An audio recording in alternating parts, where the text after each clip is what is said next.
রবির ক্ষেত্রে মৎস্য চিহ্ন রাতারাতি ধনী অথবা নামী ব্যক্তি করতে পারে।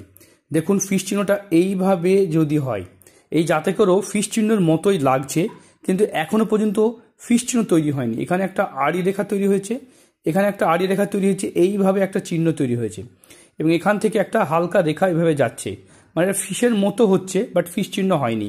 যেদিন এই চিহ্নটা ফিশ চিহ্নতে কনভার্ট হয়ে যাবে, এরকমভাবে একদম ফিশ চিহ্ন কনভার্ট হয়ে যাবে, এই জাতকই কিন্তু ইউনিক কোনো ব্যবসার ওপরে কোটি কোটি টাকার মালিক, অথবা দেখা যাবে যে নিজের নাম, যশ, খ্যাতি, সুনাম বানাতে পারছে। কারণ রবির ক্ষেত্রে ফিশ চিহ্ন রাতারাতি নামী ব্যক্তি করে তোলে।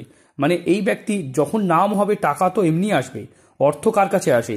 যার নাম, যশ, খ্যাতি থাকবে তার কাছে বর্তমানে টাকা কিন্তু আসবে।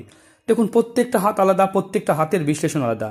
আপনারা যদি নিজের হাত বিশ্লেষণ করাতে চান, স্ক্রিনে যে নাম্বার দেখতে পাচ্ছেন এই নাম্বারে যোগাযোগ করবেন। সুস্থ ও ভালো থাকবেন।